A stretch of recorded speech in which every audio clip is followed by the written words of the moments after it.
Hello लोगोफोर, दिनैनि मोनसे गोदान भिडिअआव नोंथांमोनखौ बयखौबो बरायबाय। लोगोफोर, नोंसोरो थाम्बनेइलाव नायनानै मिन्थिदों जानांगौ आङो दिनै मानि सायाव भिडिअ लाबोदों। लोगोफोर, आं दिनै मोनसे आर्निं एप्सनि सायाव भिडिअ लाबोदों। लोगोफोर, नोंसोरो बे एप्सखौ माबायदि एप्स आं नोंसिनि सिगाङाव बेखौ फुल डिटेल्स माने बुंनानै होगोन, एक्सप्लेन खालामना होगोन। आसा खालामो नोंथांमोना आंनि बे भिडिअखौ जोबजासिम नायलांगोन। लोगोफोर, दा बेबायदि एप्सआव जोङो इनभेस्ट खालामजाथाव ना इनभेस्ट खालामजाथावा आं बिनि सोमोन्दै नोंसोरनो बुंनानै होगोन। लोगोफोर, दा आसा खालामो नोंथांमोना आंनि बे भिडिअखौ फार्स्ट टु लास्ट माने जोबजासिम नायलांगोन। लोगोफोर, मानो होनोबा बे एप्सखौ जोङो इउज खालामनायनि सिगां जोङो मिन्थिनानै लाग्रोनाया गोनांथार। लोगोफोर, दा आङो भिडिअखौ जागायनोसै। लोगोफोर, आं भिडिअखौ जागायनायनि सिगां आंनि मोनसे फिसा रिकुवेस्ट, नोंथांमोना जायफोर आंनि चेनेलाव गोदानै फैदों, चेनेलखौ साबस्क्राइब खालामाखैबा चेनेलखौ साबस्क्राइब खालामना लादो। लोगोसे खाथिनि नटिफिकेसन बेल आइकनखौबो अलाव थुनानै लादो। लोगोफोर, फैदो बिदिब्ला आं बे एप्सनि सिङाव हाबनानै नोंसिनो खोन्थानोसै। बे एप्सनि मुङानो जाहैबाय नै लोगोफोर, क्लिक इउटुब। दा आं बे क्लिक इउटुबखौ आङो बेनि सिङाव हाबनानै नायसै। नै लोगोफोर, आंना अलरेडि लगइन खालामनाय। लोगोफोर, नै दा आं नोंसिनो खोन्थानोसै। नै VIP इन्टारशिप। लोगोफोर, नै बेयाव जुदि नोङो VIP नोङो थाइसेबो माने बेयाव रिसार्ज खालामाबा नोङो रां आरजिनो हाया। लोगोफोर, मानो होनोबा रां खामायनो हाया नोङो बेयाव VIP जिर'आव नोङो थाइसेबो फैसा मोना। लोगोफोर, नै मानो होनोबा नैबे 10 टास मोनगोन। बेबो माने 10 टासाव 100, सिंगेल टासाव माने 100 थाखा मोनगोन आरोखि। नोङो खनसे टास कमप्लिट खालामोबा नोङो 100 मोनगोन। ओमफ्राय 10टा टास कमप्लिट खालामोबा नोङो 1000 थाखा मोनगोन साननैजों। नै बेयाव भेलिड 2 देस होनाय दङ। लोगोफोर, नाथाय जोङो बे फैसाखौ जोङो बाहायनोबो मोना। लोगोफोर, बख'नानैबो माने लानोबो मोना। नै लोगोफोर, दा आं मैयानिफ्राय इउज खालामदों नालाय आं माने टास कमप्लिट खालामजोबखांबाय।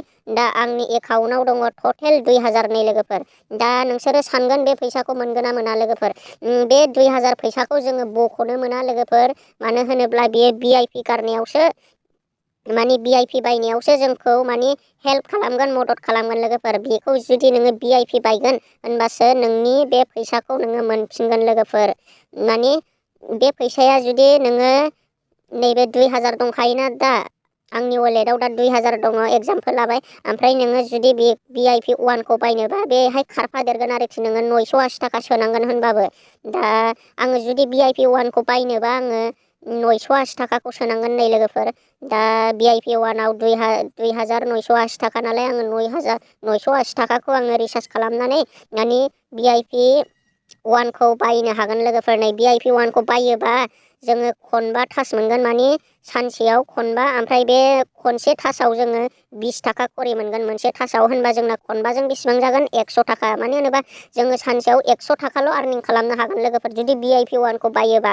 लोगोफोर, नोंसोरो सिगाङावनो मिन्थिखाबाय जानांगौ, माने सिगाङावबो मोनसे एप्स ओंखारदोंमोन, मोनसे आर्निं एप्स।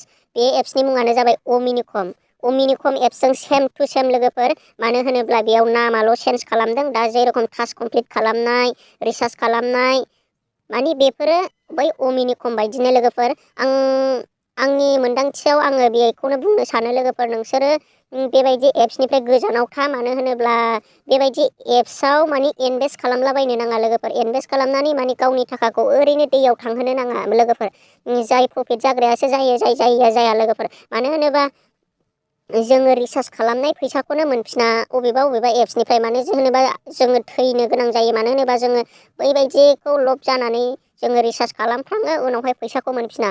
आं बुंनो सानो लोगोफोर, नोंसोरखौ माने बे एप्सनिफ्राय गोजानाव था। बे एप्सआव नोंसोरो थाइसेबो फैसा गारनो नाङा। मानो होनोबा बे एप्सआ सिगाङावबो फैदोंमोन। सिगाङाव जेरेखम अमिनिकम, सिसिफ्रारावबो गोबां लस जाजादों मानसिफ्रा, आरो अमिनिकमावबो गोबां मानसि लस जाजादों। ओंखायनो आं बुङो बेबायदि एप्सनिफ्राय गोजानाव था। लोगोफोर, आंबो नै रिसार्ज खालामाखै। मानो होनोबा बे एप्सआ दिनै दं गाबोन गैया। नोंसोरो बे एप्सनिफ्राय गोजानाव था। आं माबायदि एप्सनिफ्राय जोङो उइदाउट इनभेस्टमेन्ट थाइसेबो फैसा गारनाङा, आं बिनि भिडिअ लाबोगोन। लोगोफोर, मानो होनोबा जोङो माखासे मेरला एप्स दङ। लोगोफोर, आर्निं खालामग्रा। जोङो गेम गेलेबा माने गोसोबायदि फैसा आर्निं खालामनो हायो।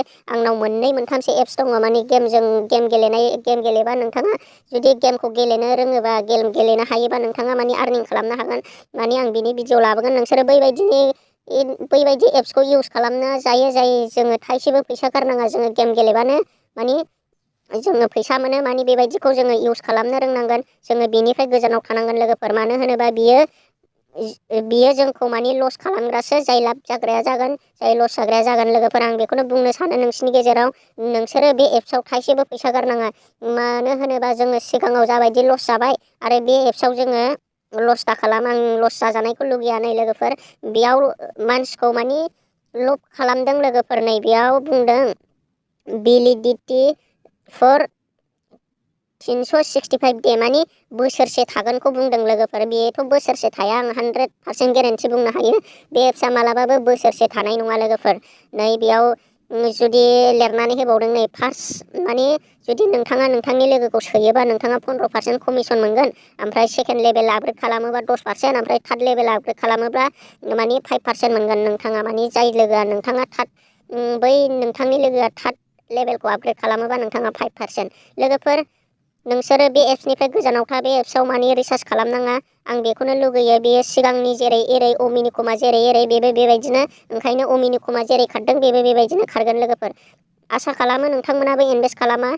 नोंथांमोनाबो बुजिबाय जानो हागौ। मानो होनोबा बे एप्सआ माने जोंखौ लस खालामग्रा एप्ससो। गावस्रा प्रफिट मोनोबा, जुदि गावस्रा बे एप्सनिफ्राय माने प्रफिट लाब बोखांनो हायोबाथाय बे एप्सखौ माने बेन खालामगोन गावसिनि कम्पानिया। माने गावस्रा प्रफिट लाखांनायनि उनाव नोङो लस जादोंना लाब जादों बेखौ मोनथिनाय नङा। माने सिगां समाव दा सम, बेथ' दा गोदानसो हिसाबै बेयो दा लाबबो जाहोगोन सोरखौबा सोरखौबा, माने लसबो खालामगोन। मानो होनोब्ला लोगोफोर बे एप्सआव दिनै दं गाबोन गैया। बेफोराव नोङो इनभेस्ट खालामोब्ला नोंथांनिसो खहा एबा नोंथांनिसो लस। दा आङो जोङो माबायदि माबायाव एप्सआव जोङो माने थाइसेबो फैसा गारालासिनो जोङो माबा खालामनो हायो, आं बिनि सायाव भिडिअ लाबोगोन लोगोफोर। माने जोङो अबेबा मेरला एप्स दङ, जोङो थाइसेबो फैसा गारनाङा। माने जोङो फैसाल' माने आर्निं खालामनो हागोन। बेबायदि एप्सखौ आङो लानानै फैगोन बे भिडिअनि गेजेरजोंनो। लोगोफोर नोंथांमोना जायफोर आंनि चेनेलाव गोदानै फैदों, चेनेलखौ साबस्क्राइब खालामाखैबा चेनेलखौ साबस्क्राइब खालामना लादो। लोगोसे खाथिनि नटिफिकेसन बेल आइकनखौबो अलाव थुनानै लादो। आं नोंसिनि गेजेराव बेबायदिनो माने अबेबायदि एप्सजों जोङो रां खामायनो हायो, अबेबायदि एप्सआव जोङो रां आरजिनो हायो, बिनि माने गेजेर गेजेर भिडिअ लाबोबाय थागोन लोगोफोर। दा आङो नोंसोरखौ बुंनो सानो बे एप्सआव जोङो फैसा गारनो नाङा। जोङो अबेबायदियाव फैसा गारनांगौ, अबेबायदियाव फैसा गारनाङा, आङो बे चेनेलनि गेजेरजों भिडिअ लाबोनो नाजागोन लोगोफोर। दा नोंथांमोना आंनि चेनेलाव गोदानै फैदोंब्ला चेनेलखौ साबस्क्राइब खालामनानै ला। लोगोसे खाथिनि नटिफिकेसन बेल आइकनखौबो अलाव थुनानै ला। आं आसा खालामो नोंथांमोना आंनि भिडिअखौ मोजां मोनदोंबा लाइक खालामदो, शेयार खालामदो। दा आं भिडिअखौ एसेयावनो दोनथ'नाय जाबाय।